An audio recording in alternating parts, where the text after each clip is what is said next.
Bonjour, vous m'entendez bien? Bonjour à toutes et à tous. On est ravis de vous accueillir ce matin, Sébastien et moi. Et merci beaucoup d'avoir fait le déplacement jusqu'à ici. On espère que vous appréciez ce lieu chargé d'histoire, d'ingénierie et d'inspiration, j'espère. On verra bien. Aujourd'hui, on va vous parler d'un sujet ESG. Et plus particulièrement, en fait, on va vous parler de l'impact sur la valorisation des actifs de private equity. Alors, vous avez un certain mérite parce qu'en fait, 40% des conférences en finance aujourd'hui, c'est sur l'ESG. Donc, voilà, moi, vous ne serez pas dépaysé. Par contre, on sera sur un sujet peut-être un tout petit peu plus précis qui vous concerne peut-être de manière plus précise. Alors, je passe tout de suite en fait la parole à mon collègue Sébastien. Merci Henri-Pierre. Donc effectivement, avec Ether, on a pensé ces rendez-vous pour essayer de se réunir une fois tous les trimestres autour des sujets de valorisation dans le private equity, qui est un secteur qui va énormément évoluer, comme vous le savez tous, et des gros enjeux d'accélération de la production de ces outils de valorisation, avec toutes les tendances qui émergent. Donc déjà des fonds structurés fermés qui grossissent, donc avec des enjeux de valoriser de plus en plus de lignes, mais aussi une tendance de fonds avec notamment la loi industrie verte qui va pousser de plus en plus de sociétés à structurer des fonds ouverts avec des enjeux de valorisation encore plus fréquents. Et donc voilà, donc on organise ces rendez-vous, on espère que vous prendrez plaisir. Là, c'est la deuxième édition qui aura le focus, comme le disait Henri-Pierre, sur l'impact de l'ESG sur la valorisation. Donc voilà. En quelques mots, donc je me présente. Donc je suis Sébastien Paillet, je suis le CEO de Scalix. Scalix est une plateforme qu'on offre essentiellement aux sociétés de gestion pour les aider dans le pilotage de leur NAV périodique. Voilà. Donc on offre tout un tas d'outils qui permettent à la fois de suivre les sociétés, d'avoir des benchmarks de valorisation sectorielle et aussi par rapport à la taille de la maturité et business model des entreprises sur tout un tas de paramètres et également des fonctionnalités un peu plus précises pour retomber sur les waterfalls et avoir des estimations les plus précises possibles. Donc voilà, donc on équipe aujourd'hui une trentaine de clients sur cette plateforme. Attends. Bon, alors moi je me présente également. Donc moi je suis Henri-Pierre Jeancart, je suis un des deux fondateurs de Ether Financial Services. Bon, Ether, vous nous connaissez, je pense. En fait, si vous nous avez utilisé sur vos opérations de LBO, on est essentiellement un agent des opérations de LBO, donc on va s'occuper en fait l'ensemble de la logistique, si je puis dire, d'une opération. On va être là pour s'assurer de la mise en œuvre et du suivi des contrats, en fait, contrats de financement, des SPA. On va s'occuper en fait de la mécanique des flux dans un closing. On sera probablement agent de séquestre ou agent des sûretés. On sera également agent de calcul. Et agent de paiement, comme je disais. Et puis, on est également expert indépendant IFM en valorisation. Alors, de par notre nature d'agent des financements, on est assez spécialisé sur la dette, également sur les convertibles, les BSA, et les management packages. Voilà un peu notre ADN. On existe depuis 2015, on est présent à Paris et Londres, la base de Londres étant importante en fait pour nos relations avec les investisseurs de la place, européens en tout cas. On est un peu plus de 45 personnes aujourd'hui, on a à peu près 500 clients. C'est un nombre assez élevé, mais c'est parce qu'on a des métiers qui sont en fait assez techniques. Et donc, on a effectivement un panel de clients très important, notamment dans la partie capital market. On intervient aussi beaucoup pour les grands émetteurs sur leur programme d'émission. On travaille néanmoins beaucoup pour les fonds de PE et d'infra, et aussi donc pour les banques, et aussi pour les corporates sur la partie valo. On est très souvent en fait appelé par des corporates pour donner des expertises précises sur des éléments de bilan, notamment de la dette.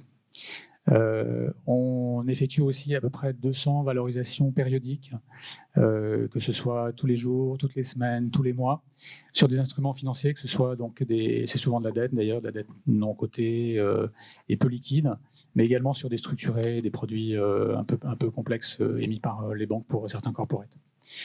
Voilà pour la présentation. Et donc, sans plus tarder, je vous propose de commencer en fait à parler de notre sujet. Alors, on va tout à l'heure se tourner vers un panel de sachants et de pratiquants du sujet ESG dans le monde du private equity. Mais avant ça, on voulait vous donner, Sébastien et moi, une perspective peut-être un tout petit peu plus analytique sur ce sujet précis qui est effectivement l'impact sur la valeur des enjeux ESG. Alors, peut-être en fait que la question qu'on peut se poser, c'est, voilà, vous avez vu que la moitié des conférences en finance, elles sont sur l'ESG ou elles touchent au sujet ESG. Et fondamentalement, qu'est-ce qui met en émoi en fait le monde du private equity sur le sujet ESG et pourquoi cette préoccupation fondamentale? Bon, je pense que la réponse est un peu dans la question. C'est effectivement une préoccupation fondamentale, on le sait tous. Donc il y a un enjeu effectivement, on va dire un enjeu de société mondiale qui se traduit par une activité diplomatique importante. Voilà, c'est le premier constat. La deuxième, c'est qu'effectivement, il y a un autre facteur qui est une pression réglementaire qui en découle, qui s'est construite peu à peu et qui aujourd'hui est importante pour l'ensemble des acteurs de la place.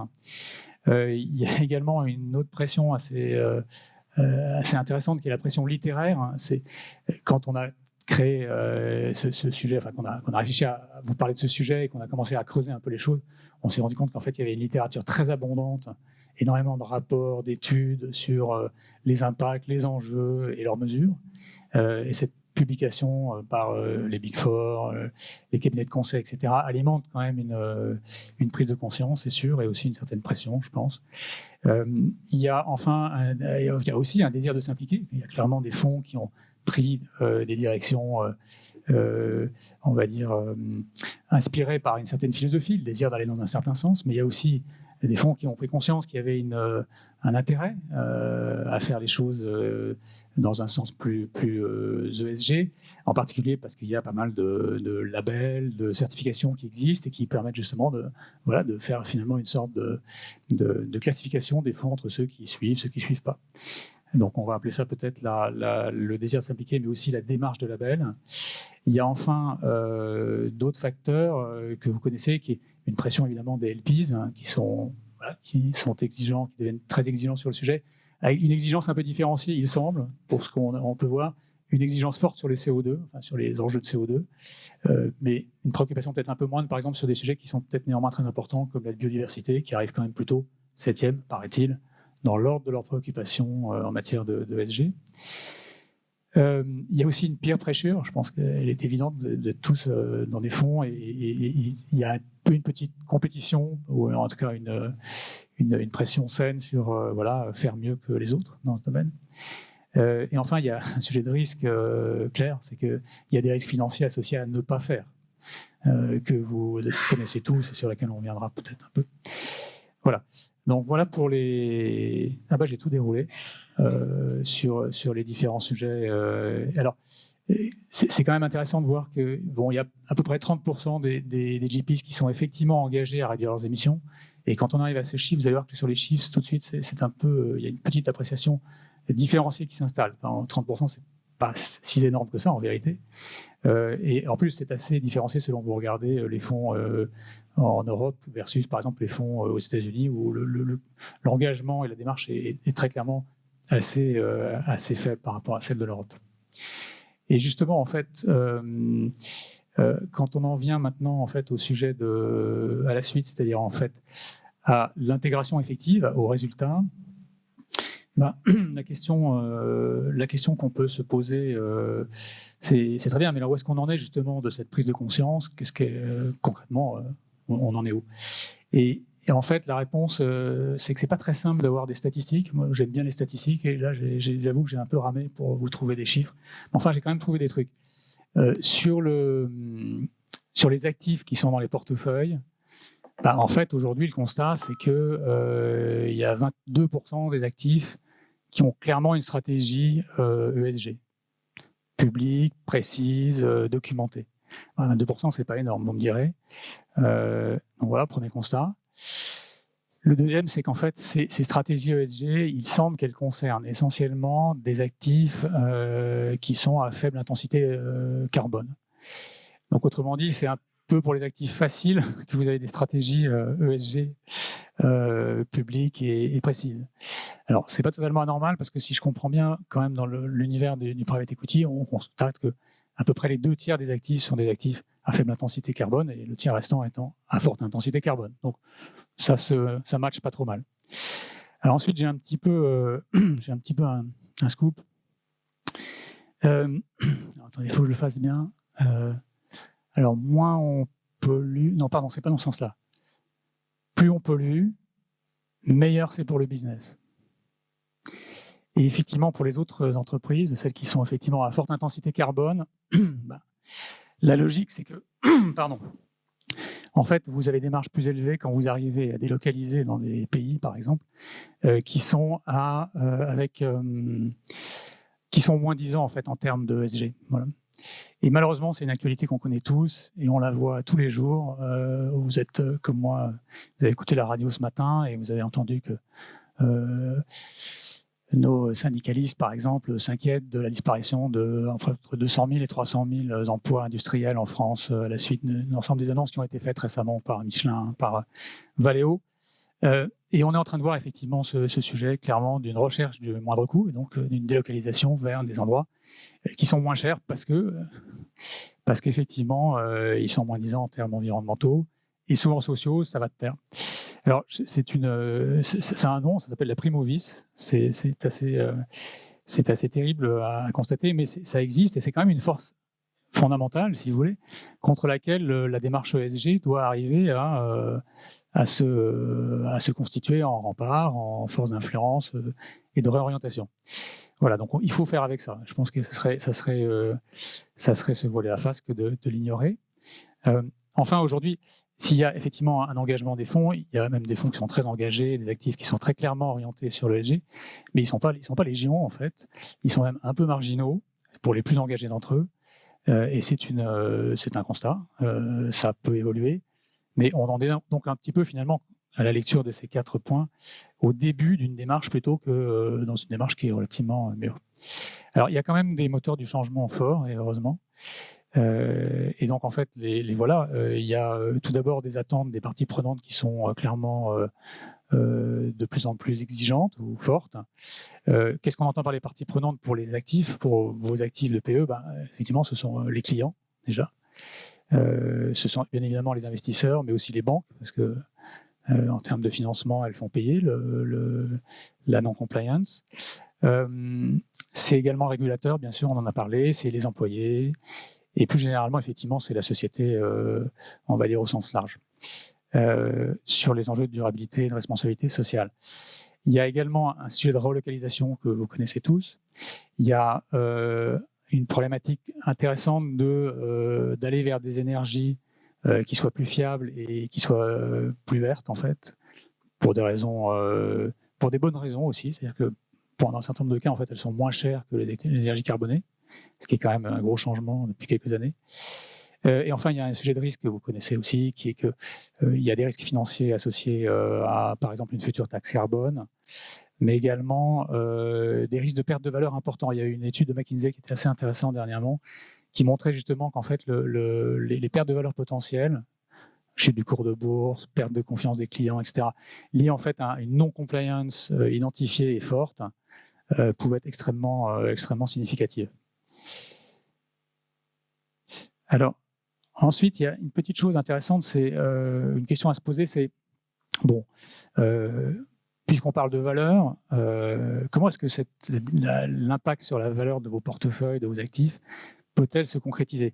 Et en fait, finalement, c'est une équation un peu simple, c'est la prime ou la décote de ESG, ça va être clairement en fonction à la fois d'un sujet de conformité, c'est la barrière, vous êtes conforme, vous n'êtes pas conforme, vous avez fait le reporting qui va bien, vous n'avez pas fait le reporting qui va bien, ça c'est l'étape numéro 1, on va dire, c'est un peu les basics.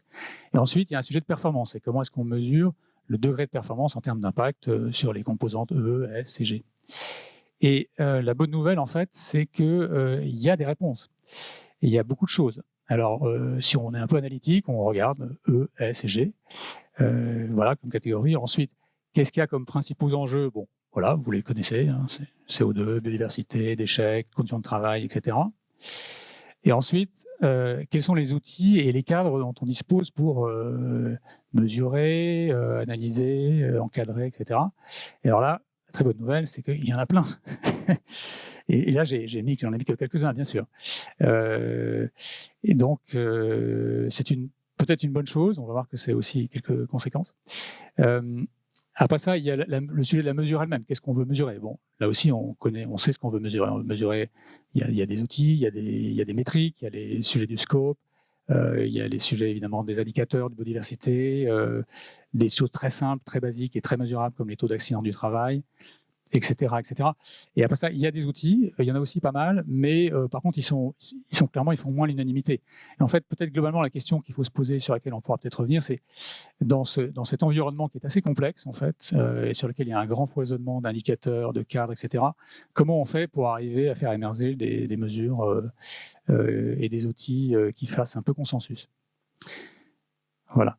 Alors ensuite, on vient au sujet que vous attendiez tous, qui est en fait très bien. Mais alors, qu'est-ce qu'on peut dire de l'impact financier sur nos portefeuilles, nos valos de sortie, de toutes ces choses? Et en fait, vous allez voir, c'est intéressant. Là aussi, il y a pas mal de littérature. Donc voilà. Tout d'abord, eh bien, il semble que sur les OPEX, la démarche ESG, un engagement d'une démarche ESG, soit de nature à réduire les OPEX.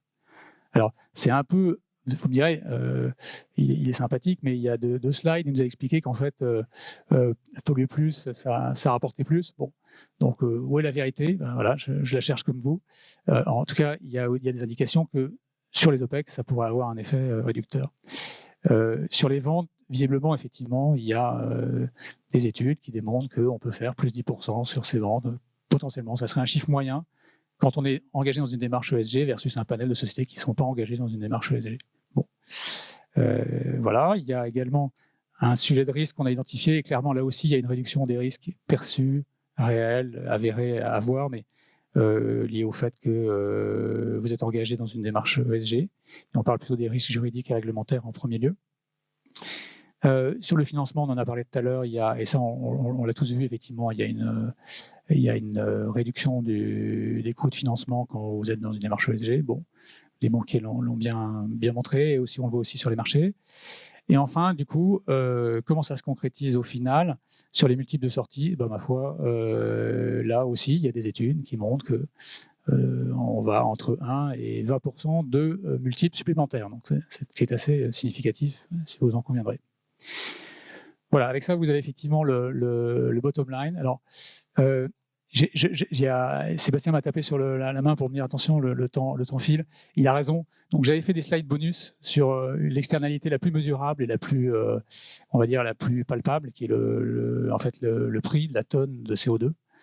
Puisque tout à l'heure, vous vous souvenez, dans le maquis de logo, on a un peu de mal à voir ce qui peut être mesurable, ce qui n'est pas le CO2. Pour le coup, il y a un prix de la tonne. Enfin, il y a un prix. Vous me direz, ça se discute beaucoup parce qu'effectivement, il y a le prix, il varie de 10 centimes en Pologne. Enfin, la taxe carbone, elle est de 10 centimes en Pologne par tonne d'émissions CO2, à 300 € dans les modèles un peu sophistiqués, mais qui se veulent réalistes, qui sont des modèles équitables, on va dire, sur les impacts sociaux, environnementaux de la tonne de carbone. Oui, c'est un vaste sujet, et là aussi, finalement, les choses ne sont pas forcément aussi simples qu'on le voudrait. Juste pour le fun, je vous montre quand même ce que vaut la tonne de carbone aujourd'hui sur les marchés. Si tout à l'heure, en sortant de cette conf, vous êtes persuadé que le prix de la tonne de carbone va exploser parce que la CBAM, parce que c'est le sens de l'histoire, voilà, aujourd'hui, ça vaut 67 €. Donc, vous savez quoi faire. Voilà, je repasse la parole à Sébastien pour vous présenter le panel et pour la suite. Merci à tous. Merci Henri-Pierre. J'invite les speakers pour le panel à me rejoindre, que je vais introduire rapidement. Vas-y, je vous en prie, prenez votre micro. Il y en a certains qui ne sont pas allumés. Donc j'ai le plaisir d'animer cette table ronde. J'espère qu'on va apporter des éclairages complémentaires, et je pense qu'on peut remercier Henri-Pierre pour cette présentation efficace. Donc on va essayer d'échanger ensemble sur le sujet de l'impact de la valorisation, l'impact de l'ESG sur la valorisation, qui, comme vous l'avez compris, est un sujet assez délicat finalement, Ça nous a demandé beaucoup d'allers-retours quand on a préparé la table ronde avec Henri Pierre, parce que d'un côté, on voit que ça a clairement des répercussions hein, sur tout un ensemble de paramètres, et on va en rediscuter maintenant. Mais malgré tout, le cadre pour pouvoir suivre ça n'est pas non plus très éclaté. Hein. Henri Pierre présentait toutes les plateformes, toutes les méthodologies de captation de l'information, même tous les critères qu'on veut en sous-jacent ne sont pas forcément très clairs. Donc c'est vrai que c'est un exercice assez périlleux, et je pense que c'est aussi pour ça que vous êtes avec nous aujourd'hui, et on va essayer d'apporter des éclairages avec des personnes que je suis très fier d'avoir pu faire venir avec nous sur cette table ronde, parce qu'ils ont tous les trois dans leurs activités, que vous allez voir est assez différentes finalement, même si on reste dans le cadre plus ou moins du private equity, ont tous mis en place des pratiques qui prennent en considération ces éléments ESG. Donc voilà, rapide introduction, et je vous laisserai vous présenter plus en détail. Donc Marc, qui dirige la banque Mark Wamser. Jonathan Banet, qui est dans l'équipe Equity Capital Market de Natixis et accompagne beaucoup d'entreprises de passer du monde du non-coté au coté, et Geoffroy, qui dirige l'activité venture au sein de Demeter. Messieurs, je vous laisse vous présenter avant d'attaquer les questions. Marc, je t'en prie.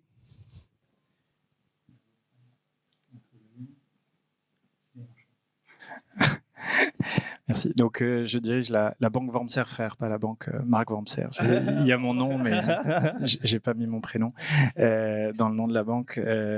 Très rapidement, on est une banque familiale qui a été créée par mon arrière-grand-père. On a toujours été dirigé et détenu par la famille à 100%. Et notre métier, c'est d'accompagner nos clients qui sont des entrepreneurs, des familles, des professionnels de l'immobilier et de la finance dans leur construction patrimoniale, avec une partie d'ingénierie patrimoniale, de conseil, et ensuite on les accompagne avec des solutions de placement et solutions de financement. Sur la partie placement, on travaille sur plusieurs classes d'actifs, les marchés cotés internationaux, le private equity, la dette privée et l'immobilier.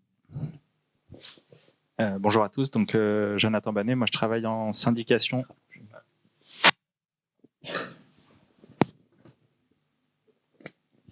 Donc Jonathan Banet, je travaille en syndication dans l'équipe Equity Capital Market chez Natixis.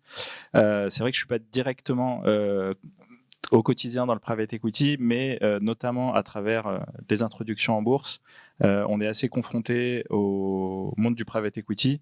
On l'est en réalité presque quotidiennement dans des activités de marketing et des opérations, on espère de plus en plus, mais c'est vrai que ça se fait parfois un peu plus rare. Et également forcément au quotidien des sociétés cotées dans tout leur type d'émissions d'equity. Bonjour à tous, ça fonctionne, vous m'entendez, c'est bon. Donc Geoffroy Dubus, je suis partenaire chez Demeter. Donc Demeter, on est une société de capital risque et de private equity dans le domaine de la transition écologique et énergétique. On existe depuis 2005, donc on fait partie des pionniers à s'être positionnés sur cette thématique de la transition écologique et énergétique.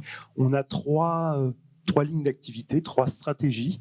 Donc une stratégie dans le domaine de l'infrastructure, donc on gère des fonds d'infra qui sont des fonds fermés autour des thématiques de la transition écologique et énergétique, avec notamment deux derniers fonds qui sont autour de la mobilité propre, et puis un autre dans le domaine de l'efficience énergétique. Ensuite, on a donc une partie private equity. Là, c'est plutôt du capital développement, small, mid cap, mino, majo, sur les thématiques de la transition écologique et énergétique. Donc des sociétés en croissance qui sont actives et résolument engagées.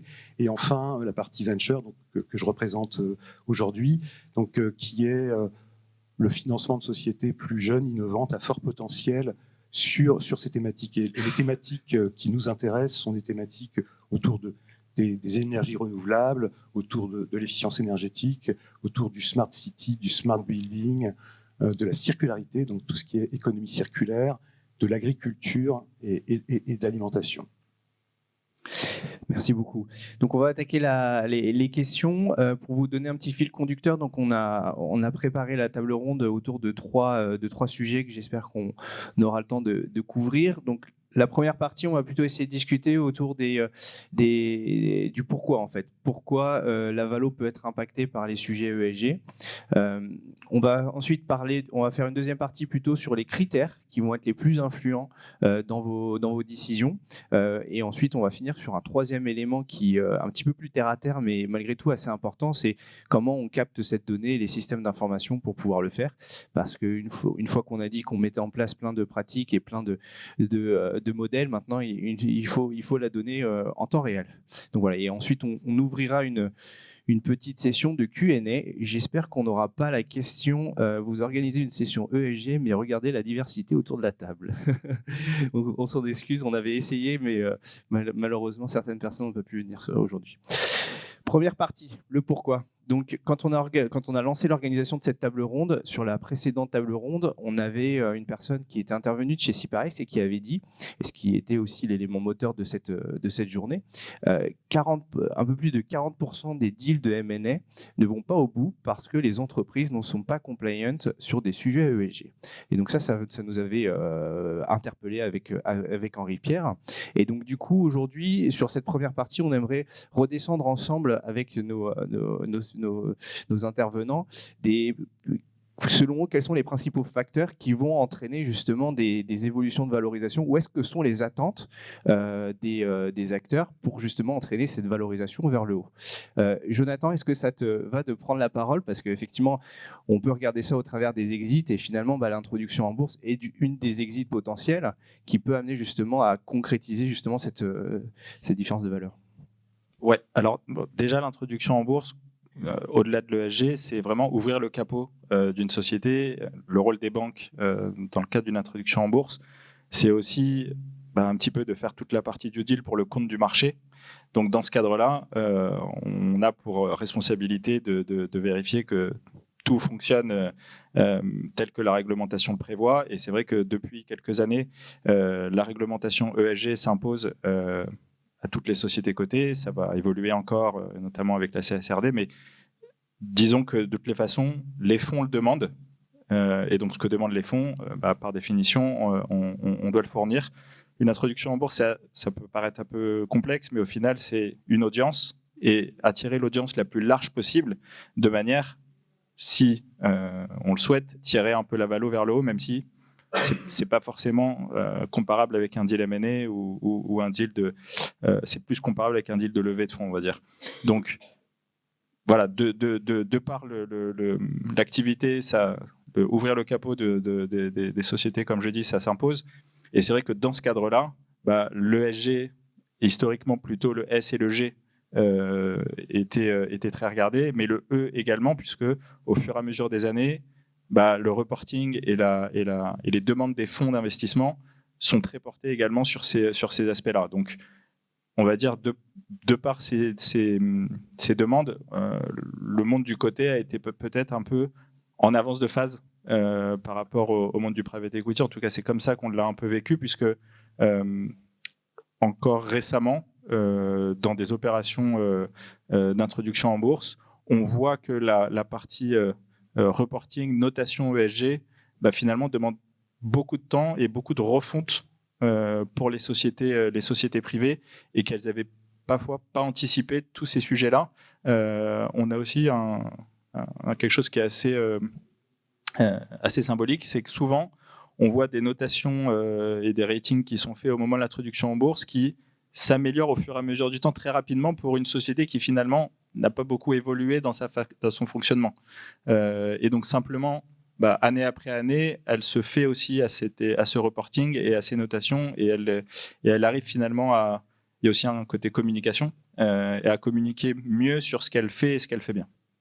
Et concrètement, est-ce que tu as pu constater un écart de valeur sur les opérations que vous avez pu faire entre une entreprise? Est-ce que c'est binaire de dire la société, parce que tu dis qu'il y a beaucoup d'exercices dans le travail de préparation de l'ESG important. Est-ce qu'ils le font parce que clairement ça leur permet d'avoir un petit bonus au moment de l'intro, ou est-ce que c'est parce que c'est presque discriminant et s'ils le font pas, en fait, ça les fait passer dans un côté un peu plus compliqué au moment de l'intro? Alors, sur l'introduction en bourse, ça ne se vérifie pas forcément, puisqu'on est sur un public qui est déjà un petit peu trié, où finalement aujourd'hui les introductions en bourse ne concernent soit un peu comme disait Henri-Pierre, des sociétés qui sont par définition très ESG entre guillemets, c'est-à-dire plutôt portées sur les énergies renouvelables, sur des thématiques qui sont autoporteuses en réalité.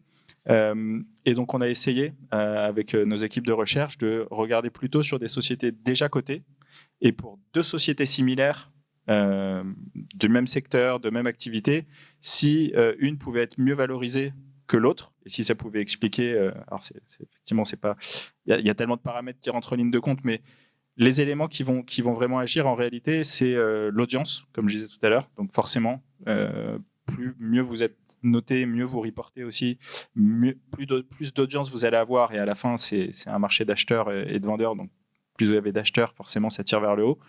Et l'autre élément, c'est aussi un élément de communication. Au-delà des deux sociétés, parfois on a vu ça sur deux sociétés très proches, une qui communique mieux que l'autre et qui a pas forcément, quand on fait le travail de fond, un meilleur rating ESG, celle qui communique mieux va avoir tendance à être mieux valorisée que sa sœur. Bon, on commence fort là, c'est un exercice de marketing alors finalement, puisque effectivement ce qui ressort, c'est que sur le paraître est plus important que le fond. C'est pas que marketing, c'est aussi un exercice de reporting, dans le sens où les investisseurs, les fonds, qui soient listés ou private, doivent travailler avec la donnée qu'on leur donne.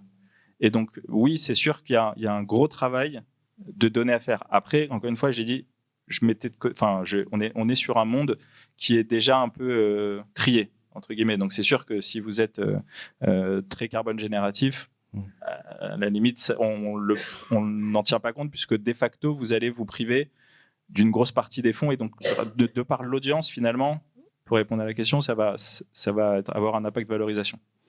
Très bien. Bon, je pense que ça fait réagir Marc, ce sujet-là. Est-ce que tu peux nous partager un petit peu l'approche, parce que c'est vrai que ce qui est très intéressant, c'est que la Banque Wormser est une entreprise à mission. C'est une des premières banques ou pas, non, je me trompe. C'est la première banque privée, mais il y a quelques grands groupes bancaires qui sont déjà... D'accord. Bon, c'est le premier quelque part. Et en fait, c'est quand on a échangé et que j'ai proposé à Marc de nous rejoindre sur la table ronde, il me disait c'est vraiment un sujet intéressant, parce que nous, on impacte justement, on prend en considération l'ESG dans le target price. Et quelque chose d'encore plus intéressant, c'est que c'est à la fois à la baisse, mais aussi à la hausse. Donc, est-ce que tu peux nous partager un petit peu plus justement comment vous avez construit ça, comment vous êtes amené justement à prendre des risques, parce que finalement, en survalorisant potentiellement un actif sur quelque chose qui n'est pas reconnu dans toute l'industrie, vous prenez aussi une petite part de risque en plus. Quel est le cheminement justement pour créer ce scoring et du coup cette adaptation du prix? En effet, on a longuement réfléchi sur comment traiter les notations ESG qu'on faisait en interne et comment les impacter dans nos décisions d'investissement. Et ce qu'on s'est dit, c'était que la meilleure façon de les impacter de manière significative dans les décisions d'investissement, c'est de mettre des règles qui vont impacter à la fois potentiellement des vétos et potentiellement aussi des bonus ou des malus en termes de valorisation. Donc la façon dont on travaille, ce qui est intéressant, c'est qu'on a essayé de faire ça. On a une même politique qu'on applique à toutes les classes d'actifs. Comme ça, au moins, on essaie d'éviter la schizophrénie d'un côté ou de l'autre. Donc, que ce soit coté ou non coté, on va attribuer une note ESG. Si la note ESG déjà est parmi les moins bonnes, donc inférieure à 3 sur 10, le dossier ne peut même pas être présenté en comité d'investissement, donc le dossier va être complètement, va même pas aller au-delà. Donc ça, c'est une première partie d'exclusion. Ensuite, si la note est entre 3 et 5, on va venir appliquer un malus. Dans le cadre du coté, on l'applique le malus au target price, et dans le cadre du non coté, on va l'appliquer au multiple de sortie. Donc c'est un malus qui va être de 5%. Si la société, on considère dans la norme, donc entre 5 et 7, donc c'est un bon élève déjà, parce qu'on a une notation qui est assez exigeante, là il n'y a pas d'impact sur la valorisation. Et si la note est supérieure à 7, à ce moment-là, on va augmenter soit le target price ou le multiple de sortie, et donc impacter le TRI qu'on va montrer à nos investisseurs. Et ça, c'est quelque chose qui est assez important pour nous. Ce qu'il faut bien voir aussi, c'est que pourquoi on fait ça, il y a, je pense, deux aspects. Il y a un aspect de risque, c'est-à-dire que ce qu'il faut bien voir, c'est que l'ESG, l'ESG à la base, c'est quand même une notion plutôt de gestion du risque. Donc, on va essayer de définir si la société comment elle peut faire pour essayer de réduire au maximum ses externalités négatives. Et donc, il y a des risques, si je reprends les termes de la réglementation, les risques de transition, les risques physiques qui sont des risques réels et qu'on va prendre en compte. Donc, en effet, les moins bons élèves, on ne va même pas les regarder. Et ceux qui ne sont pas très bons, il y a des risques qui sont importants. Donc, on va forcément baisser la valorisation. Et après, pourquoi on met un malus? Parce que si vous me dites si c'est juste une question de risque, pourquoi on mettrait un bonus? Le bonus, c'est parce qu'il y a un attrait général aussi de l'ensemble des investisseurs et des attentes qui sont fortes pour les acteurs qui sont les mieux disants, les best in class sur leur stratégie ESG. Voilà, après, je pense que ce qui est important aussi de noter, c'est que ça, c'est la première partie de l'analyse. Et après, il y a la deuxième partie de l'analyse qui se fait sur est-ce que l'entreprise va avoir une contribution positive. Donc, on a parlé de la réduction des impacts négatifs et là, on parlera après des externalités positives qui viendront donc les fonds article 9 dont on a notamment évoqué pour faire simple. On va faire la passe à un article 9. Et alors, c'est vrai que d'habitude, quand on parle de ESG, c'est vrai que tout le monde regarde le sujet en se creusant la tête. Et je pense que j'ai rencontré une personne qui, dès que je lui ai dit ESG, il a dit « Oh, c'est une opportunité. On va y aller. » Donc, ouais, c'est super intéressant, je crois. Enfin, ta manière de voir le sujet est très intéressante. Donc, en tant qu'investisseur, effectivement, donc vous, c'est une opportunité parce qu'effectivement, vous allez financer ce type d'entreprise. Donc, intéressant de partager ton point de vue à toute l'audience, mais aussi comment vous arrivez justement à maintenir cette survaleur, cette opportunité dans le temps avec les entreprises. Alors, justement, pour nous, l'ESG, et puis en fait, même depuis très longtemps, c'est plutôt une mesure de performance qu'une mesure de risque. En fait, on suit la performance de nos sociétés qui sont des sociétés donc natives avec une ADN pour l'environnement et pour la transition énergétique. Et donc, l'ESG est un excellent support, un cadre de mesures et de suivi en fait extra-financiers qui nous permettent de bien suivre au fil du temps le progrès qui est réalisé par les sociétés. Donc, alors comme tu disais, c'est nos fonds là, tous nos nouveaux fonds depuis 2021 sont des fonds article 9. Ça veut dire que on définit en fait une stratégie durable pour chacun des fonds, alors qui vont être liés aux thématiques que j'ai présentées plus tôt. Et on va, au moment où on va faire l'investissement, faire un état des lieux de la situation de la société. En fait, c'est une photo sur les critères extra-financiers de la société, définir un plan d'action avec des objectifs pendant la période de détention de notre participation. Et ça, c'est vrai sur toutes les classes d'actifs. Quand je dis classes d'actifs, que ce soit de l'infra, que ce soit du private equity, que ce soit du venture. Et puis ensuite, on va monitorer ça année après année pour ensuite refaire une espèce une photo au moment où on va sortir pour bien valider que les objectifs ont été atteints ou pas atteints, mais en tout cas, ça va être un élément de mesure de performance. Alors ça nous impacte directement parce que tous nos fonds article 9, on a une partie de notre carry, donc de nos incentives, qui sont corrélés à l'atteinte de développement durable, de la stratégie durable du fonds en question. Donc c'est absolument majeur. Alors, sur les éléments de création de valeur, enfin, évidemment, pour nous, l'environnement et la transition énergétique, ce sont des sujets absolument fondamentaux. C'est vraiment c'est la préservation de la planète. Et du coup, ce sont des sujets porteurs en croissance. Ça, c'est notre conviction. Et ce qui aussi est un élément en fait d'accès au financement, c'est-à-dire que de cette façon, en fait, les sociétés sur ces thématiques peuvent multiplier en fait, les sources de financement, ce qui contribue à faire monter les valorisations.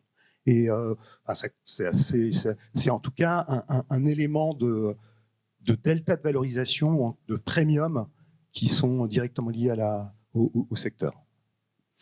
Et pour continuer la discussion, Geoffroy, ce qui m'interpelle, c'est que du coup, effectivement, une partie de la valeur de l'ESG, vous la captez, comme tu le disais, dans les carrés. Du coup, ça veut dire potentiellement une performance un peu plus faible pour vos LPs.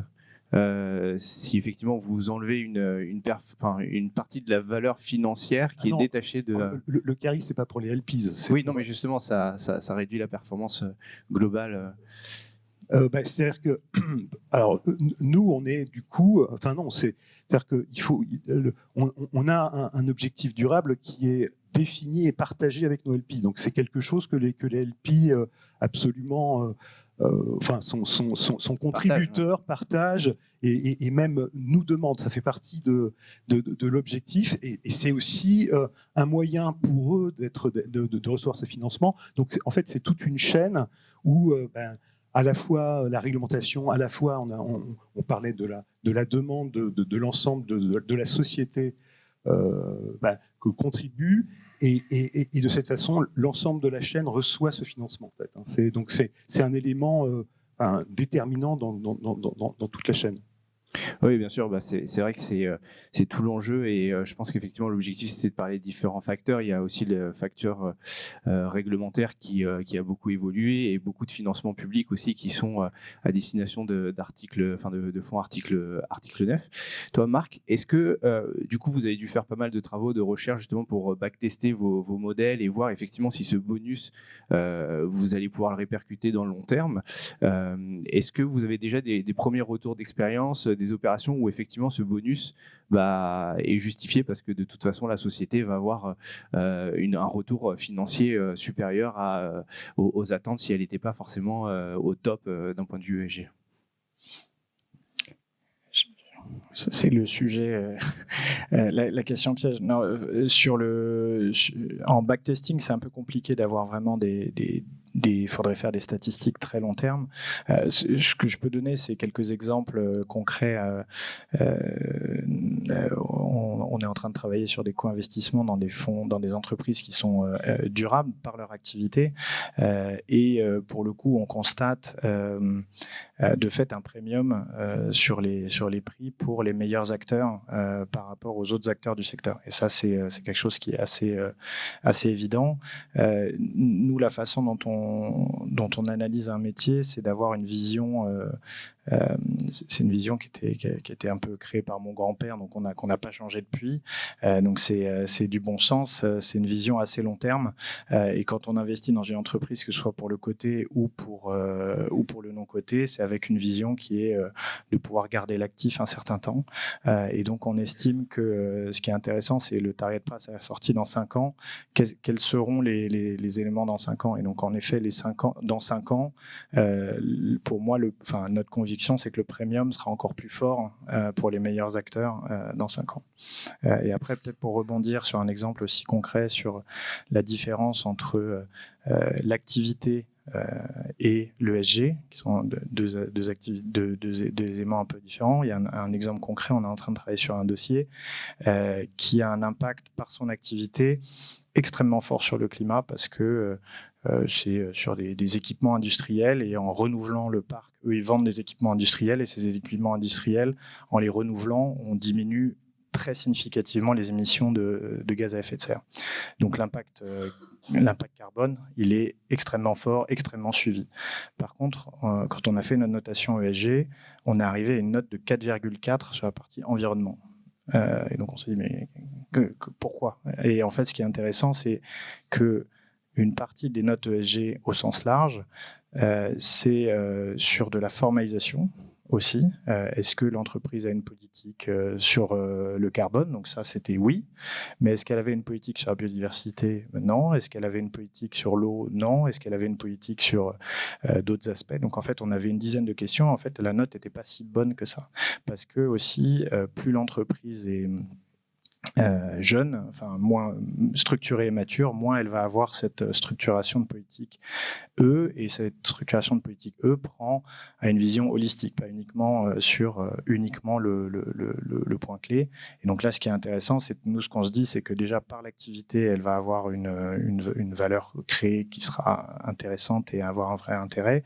Et il y a tout un travail qui est mené actuellement justement pour compléter, structurer et améliorer la politique ESG. Et cette amélioration, on estime que ça viendra aussi améliorer notre performance dans le temps. Oui, très bien. Et ce que je propose, c'est qu'on passe sur la partie plus des critères. C'est vrai que Geoffroy, en introduction, tu disais que le critère E, c'était vraiment votre expertise et là-dessus qu'effectivement vous allez chercher le plus de valeur. Est-ce qu'à l'intérieur du E, comme disait Marc, il y a pas mal de considérations différentes. Est-ce que vous, c'est de trouver des entreprises plutôt niches sur un sujet à l'intérieur du E, ou est-ce que vous essayez de trouver une entreprise cohérente sur l'ensemble des paramètres Alors non, justement, nous, ça va être très spécifique en fonction du fonds et de la stratégie du fonds et de stratégie durable. Je parlais de mesures de performance. Pour nous, donc effectivement, on va présélectionner un certain nombre de critères, voire même en ajouter des critères extra-financiers, mais qui comme en fait, nous, on finance, c'est des enablers, ce sont des gens qui contribuent à la transformation de la société. Plus la société en fait va être successful dans sa démarche, plus en fait elle va avoir de croissance, et donc plus elle va avoir de valeur. Donc il y a une corrélation directe, d'où ma remarque sur notre approche de l'ESG. C'est pas tant, c'est pas tant une approche de risque, c'est plus vraiment une approche d'opportunité et de croissance pour la société. Alors, donc, je peux donner par exemple un exemple. On a un fonds qui s'appelle V-Rev Innovation. Donc, c'est un fonds d'innovation sur tout ce qui est viticulture, viniculture durable. Donc, là, on va regarder beaucoup d'éléments sur la biodiversité, donc impact de l'innovation sur la baisse d'utilisation de produits phytosanitaires. On va avoir impact de l'innovation sur l'utilisation et la dispersion des engrais effluents azotés de synthèse.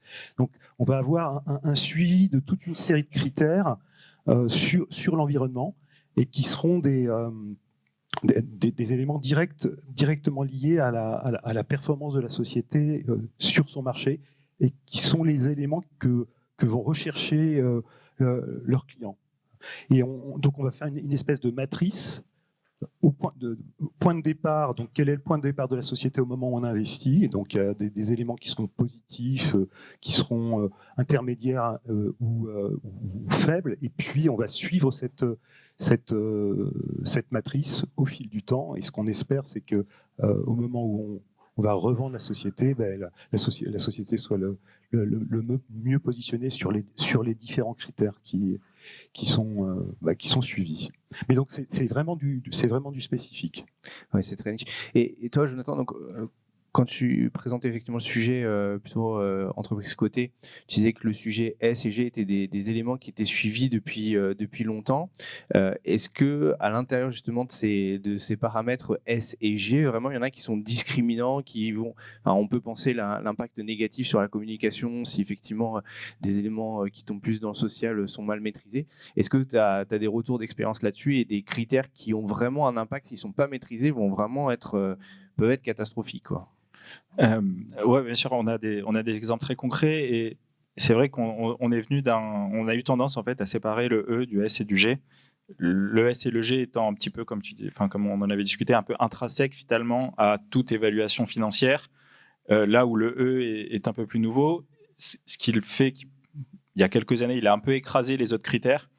Et c'est vrai que c'est assez intéressant parce que on a eu un peu cet effet de mode, en tout cas, de pas mal de sociétés qui aidaient, et enabler, comme disait Geoffroy, sur la transition énergétique, qui finalement se sont retrouvés un peu à oublier le S et le G. Et quand on a été confronté au marché, ces éléments sont un peu ressortis et un peu ont été mis en valeur par les investisseurs, notamment pour dire attention, c'est pas parce qu'on est très bon sur le E qu'on peut se permettre d'être moins bon sur le S, et notamment sur le G. Le G est intrinsèquement et par définition très regardé en bourse, puisque la gouvernance est d'autant plus important, notamment par exemple le rôle des administrateurs indépendants. Ils sont là aussi pour représenter les minoritaires.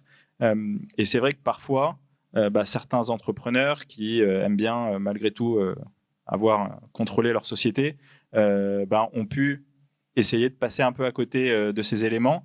Et il faut bien voir que pour les fonds ESG, le S et le G sont aussi importants que le E. Il n'y a pas de pondération, où il y a plus de paramètres effectivement dans le E, mais dans le S et le G, donc le G plutôt typiquement les administrateurs indépendants, la diversité au sein de la gouvernance, c'est des choses qui sont très regardées. Et sur le S, c'est vrai que ça arrive de plus en plus, et c'est aussi un facteur très important, puisque ça devient un facteur pas forcément extra-financier, mais pour certaines industries, on voit par exemple chez l'industrie de la tech, où le S est un élément très important pour les recrutements. Et donc sans cette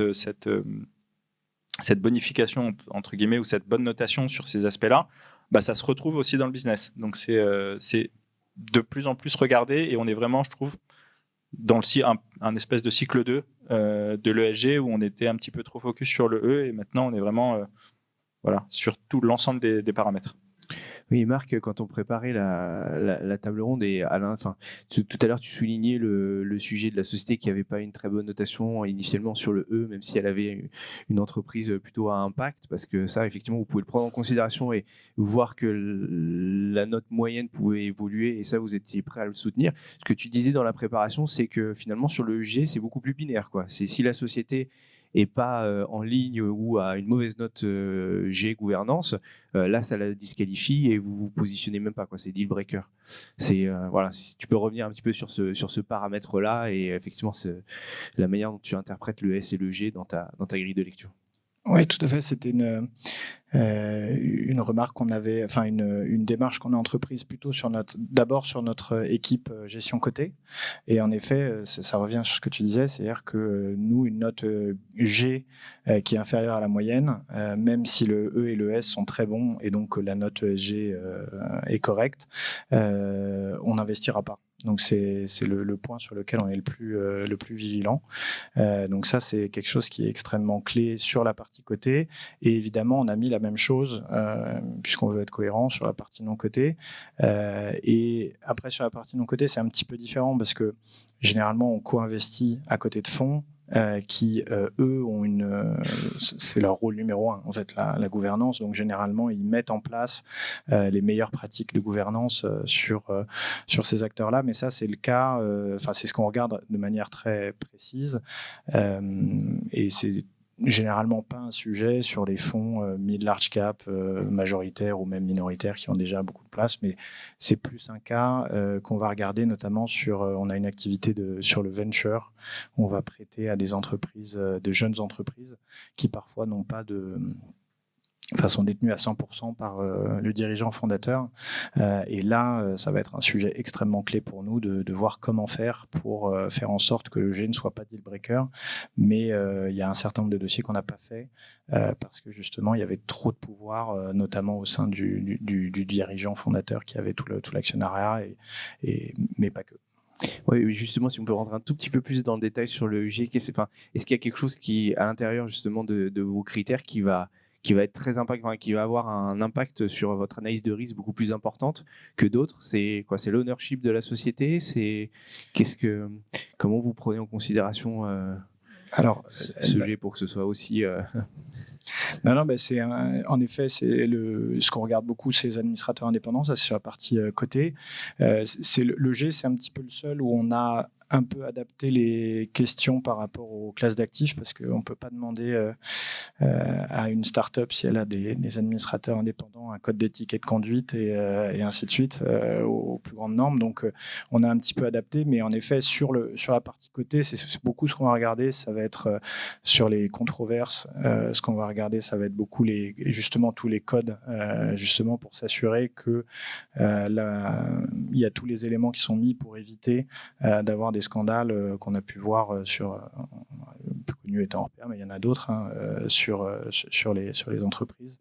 Ce qu'on va regarder beaucoup sur les entreprises non cotées, c'est en effet quel est le pouvoir, comment est réparti le pouvoir et est-ce qu'il y a des contre-pouvoirs qui permettent de gérer au mieux l'entreprise dans le temps. Et donc, ce qui est intéressant, c'est que par exemple, sur nos entreprises de venture, souvent la note G est en dessous de la moyenne. Et donc, on est censé être deal breaker. Donc, ce qu'on va faire, c'est qu'on va aller voir ces entreprises en leur disant, dans l'état actuel, on ne peut pas vous prêter. Par contre, si vous mettez en place un board d'administrateurs indépendants, si vous mettez en place telle procédure, là, on va pouvoir intervenir. Et donc, c'est intéressant parce qu'on a pu, dans certains cas, intervenir, même si on est prêteur, impacter la gouvernance au moment où on est intervenu dans le financement. Ouais, donc finalement, un G mal maîtrisé, excusez-moi du terme, mais c'est un impact immédiat presque, parce que là, effectivement, si la société n'a pas son score G bien calculé, vous ne la financez pas, potentiellement il y a d'autres acteurs qui ne la financent pas, donc voilà, une valorisation indirectement qui se réduit, donc c'est assez intéressant. Toi, Geoffroy, donc effectivement, on a beaucoup parlé du point E, mais effectivement, les enjeux S et G, Marc a expliqué qu'effectivement, ce qui était intéressant quand il y avait des co-investisseurs et notamment des fonds institutionnels, là, vous accompagnez aussi les sociétés sur ces sujets-là.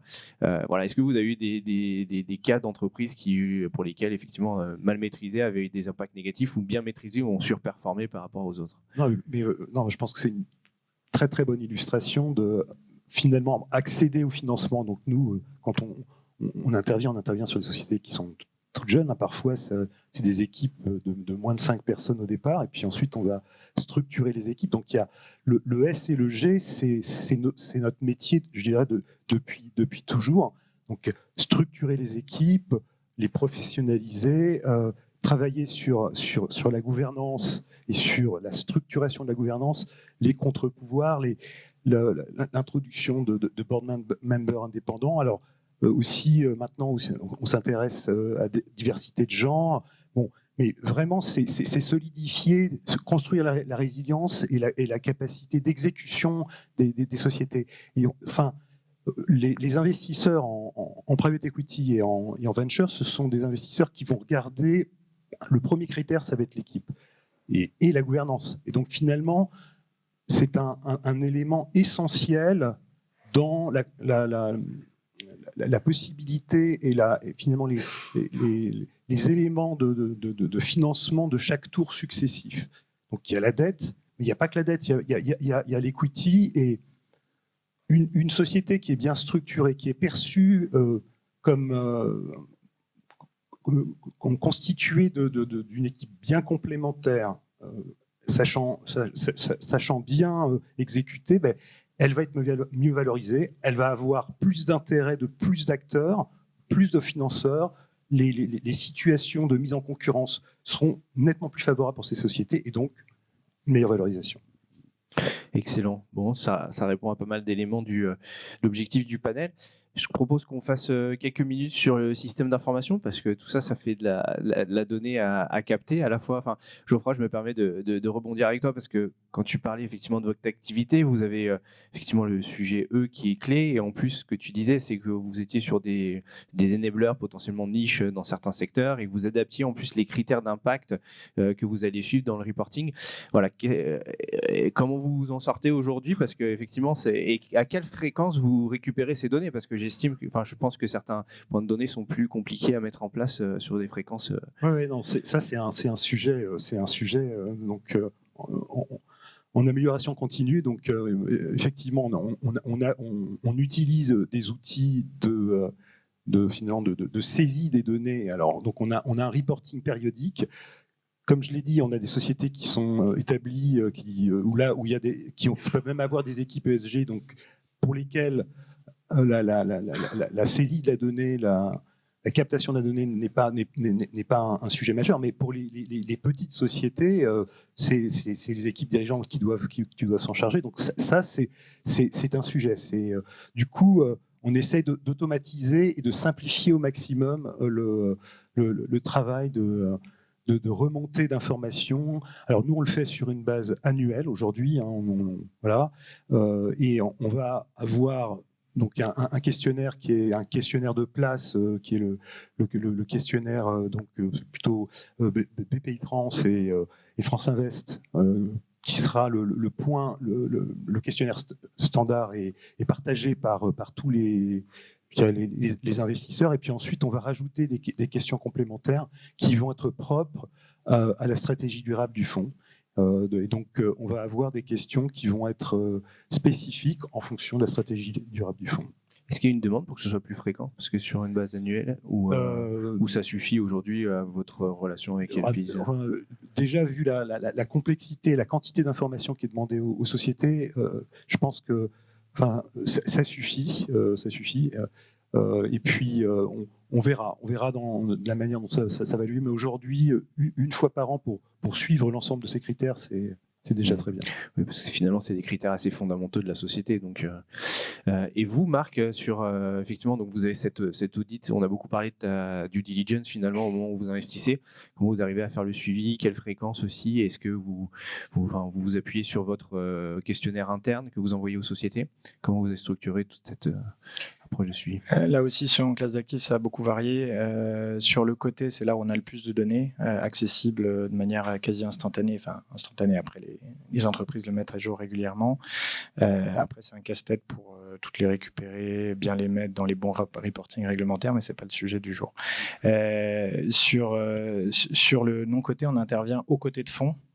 Et donc là, on n'en a pas encore parlé, mais la réglementation a un aspect positif là-dessus, c'est que justement, ça, avec notamment les obligations SFDR, ça permet aux fonds d'avoir eux un reporting et que nous on puisse utiliser, et que ce reporting soit à peu près commun et qu'on puisse utiliser une bonne partie des informations. Donc ça, c'est plutôt positif. Après, c'est assez complexe en effet quand on n'a pas un accès direct à l'entreprise de pouvoir récupérer de manière indirecte les informations. On est assez dépendant des autres acteurs, mais globalement il y a une amélioration qui est là-dessus.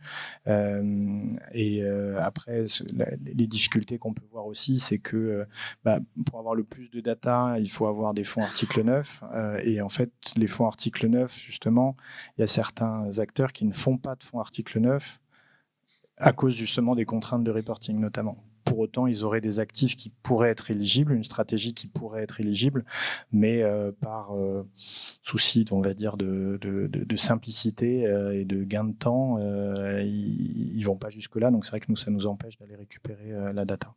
Et après, sur les petites boîtes en venture, là, c'est assez complexe d'aller récupérer de la data. Je discutais hier avec un entrepreneur qui est pourtant au-delà de la start-up, on va dire, une PME maintenant. Il m'a dit j'ai arrêté de répondre au questionnaire ESG. Pourtant, il est extrêmement engagé, donc il a son rapport qui est assez complet.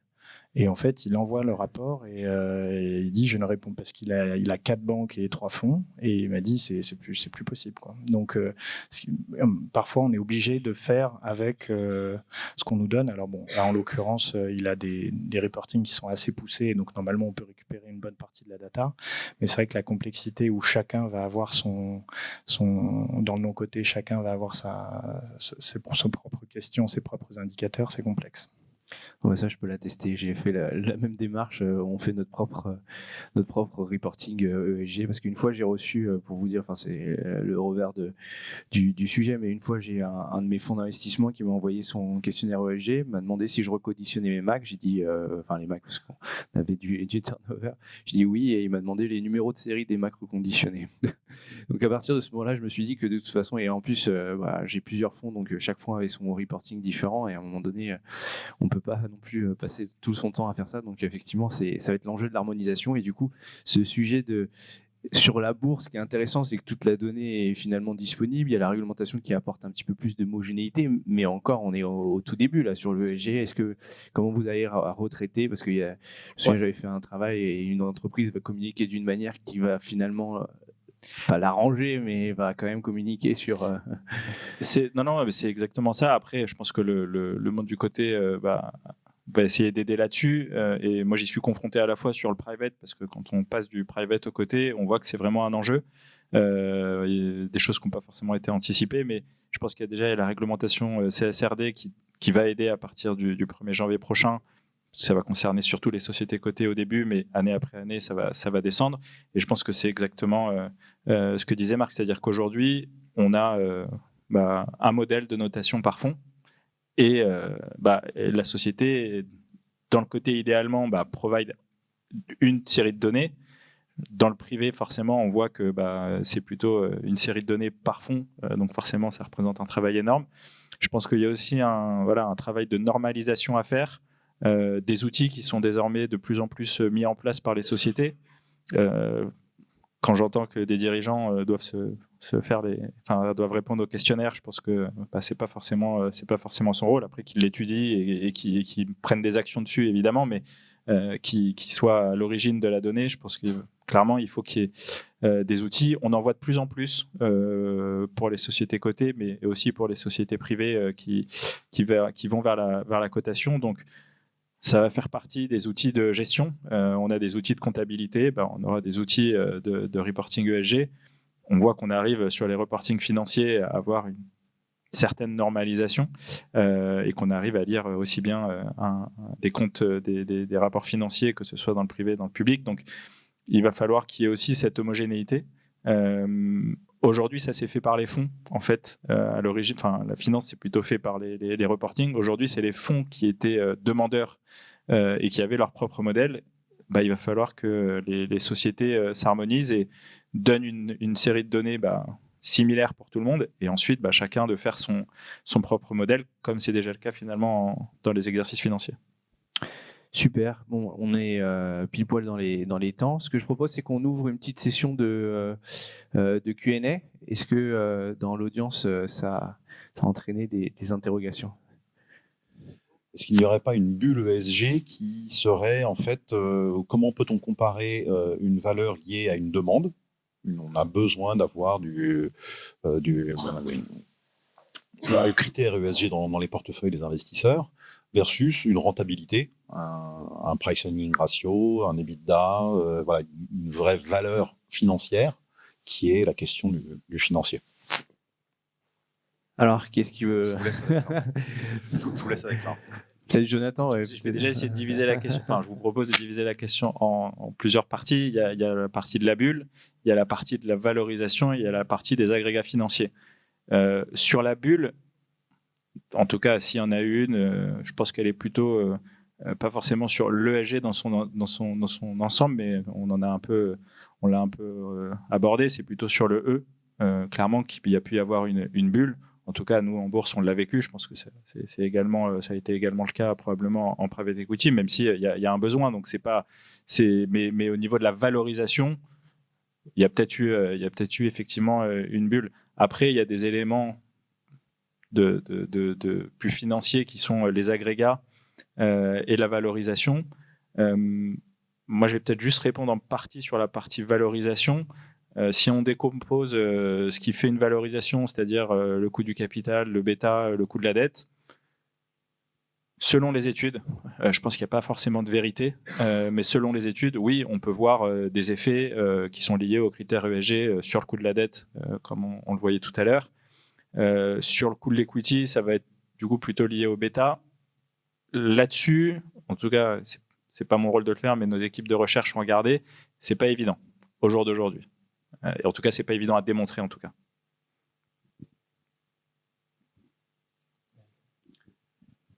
Ouais, en fait, moi peut-être vous parliez de demande. Donc pour moi, la demande, c'est le point de départ de la création de valeur. Effectivement, la rentabilité c'est la mesure de la valeur in fine, mais il faut d'abord qu'il y ait une demande. Donc là, en adressant finalement et en proposant des solutions qui répondent à une demande, c'est un élément de création de valeur. Donc ça c'est certain. Ensuite, la transformation des sociétés avec l'ESG et le fait de rendre des sociétés plus compétitives, mieux préparées sur ces sujets, c'est un élément d'excellence opérationnelle. Et donc, ça contribue finalement à moyen terme à rendre les sociétés plus rentables. Mais c'est probablement une unité de temps qui n'est pas tout à fait la même que celle que l'on souhaiterait avoir. Mais en tout cas, sur des... c'est à moyen terme un élément d'augmentation de la rentabilité. Tu as dit ce que j'allais dire, mais c'est très bien, c'est parfait. Non, il y a un point pour faire une réponse de financier à financier. Comme je l'ai dit, l'ESG, c'est une gestion du risque. Donc, à partir du moment où on diminue le risque, normalement, après, ça dépend ce que recherche un investisseur, mais normalement, il est sur un couple rendement-risque. Donc, à rendement égal, si on diminue le risque, normalement, c'est plutôt positif pour l'investisseur. Bon, ça, c'est une réponse théorique de financier. Après, je pense que la vision clé, c'est l'horizon. C'est-à-dire que si on est sur un horizon de placement court terme, en effet, on peut être lié aux fluctuations et des effets de bulle. Donc ça, il n'y a aucun doute là-dessus. Si on est sur un horizon long terme, par exemple le private equity, on vend dans 5 ans une histoire de 5 ans, donc en fait c'est un horizon de 10 ans qu'il faut avoir quand on fait du private equity. Et nous, notre philosophie quand on intervient en bourse, c'est d'avoir aussi un horizon très long terme. Et donc la question, c'est en effet de se dire, est-ce que la transition, elle est optionnelle, est-ce qu'elle va avoir lieu, comment elle va avoir lieu, et en fonction de sa conviction. Nous, notre conviction, c'est que la transition, elle va avoir lieu, elle va pas que sur le E, elle va forcément avoir des impacts sur le S aussi, et donc les entreprises qui seront les meilleures dans 5 ans auront forcément seront devant et mieux valorisées que les autres entreprises. Et moi, si je peux rajouter un truc sur l'angle statistique et académique, tout à l'heure vous avez touché un peu du doigt. En fait, c'est marrant parce que quand on lit effectivement l'ensemble des études, on a l'impression qu'il y a quand même un tout petit manque de recul sur en fait la capacité à bien déterminer les causalités, qui était le sens de ta question tout à l'heure. Parce qu'effectivement, qui dit corrélation ne dit pas forcément causalité. Et pour déterminer une causalité en statistique, il faut pas mal de recul. Il faut pouvoir aussi surtout arriver à déterminer s'il n'y a pas d'autres facteurs qui vous cachent un peu, en fait, qui sont cachés par celui que vous croyez observer. Et typiquement, par exemple, si on peut se poser des questions, et je pense que tu les as lésions tout à l'heure, le fait que les sociétés qui sont engagées dans une démarche ESG sont aussi des sociétés qui fassent des efforts en matière de structuration et simplement d'amélioration des process de l'entreprise. Ça peut être aussi parce qu'elles sont déjà en fait dans une démarche d'amélioration et qu'elles sont déjà relativement bien structurées, qu'elles sont rentrées dans une démarche ESG. Et c'est pas forcément effectivement l'ESG qui va être le facteur explicatif de la surperf. Donc voilà, c'est difficile aujourd'hui, malgré ce qu'on vous a présenté, d'être vraiment très très sûr des causalités. Peut-être pour compléter sur les études, en effet, aujourd'hui, j'ai pas d'éléments probants statistiques, j'en ai cherché, qui m'ont permis de répondre à cette question de manière très directe.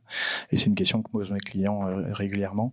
Et un autre point qui peut faire en sorte que c'est compliqué d'avoir des études statistiques, c'est que les approches ESG sont différentes par gérant. Donc, comment faire des statistiques quand il y a des fonds ESG qui vont avoir des valeurs qui vont être complètement opposées. Là, il y a des études qui sont réalisées pour étudier la dispersion des fonds ESG. Et alors là, c'est selon si on est déjà une stratégie best in class, best effort, ou ça c'est la base, mais même une vision différente, ça peut être extrêmement différent. Donc, c'est compliqué d'avoir une vision statistique globale.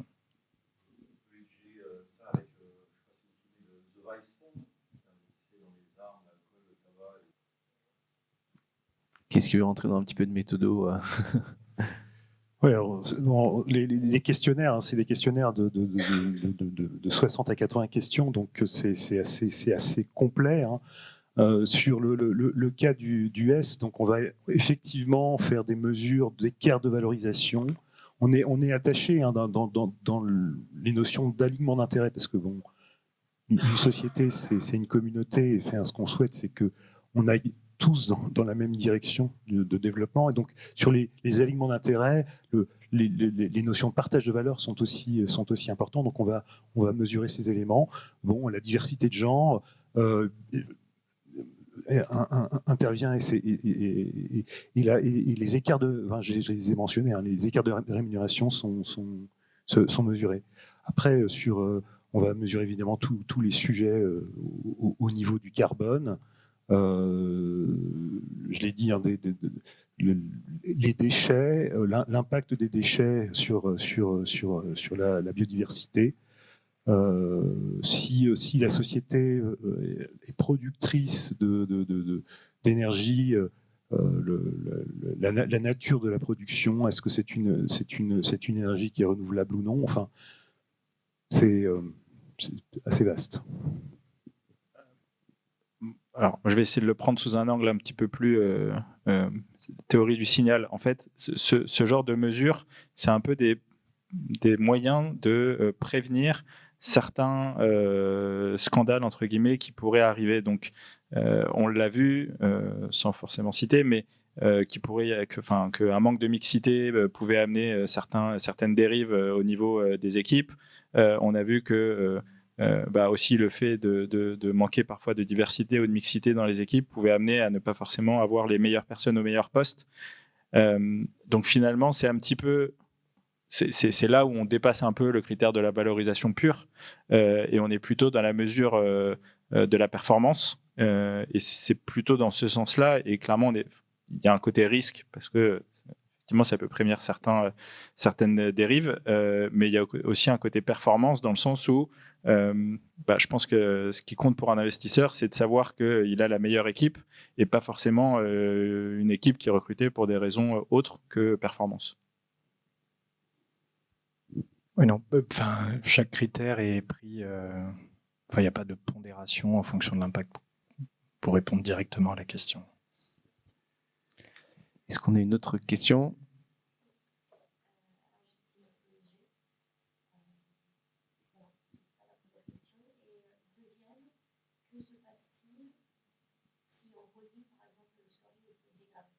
Alors pour répondre à la première question, c'est notre cuisine interne, la partie scoring.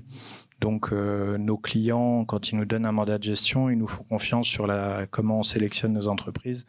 Donc on leur dit qu'on a une politique ESG poussée, tous nos produits sont article 8 si on parle de réglementation.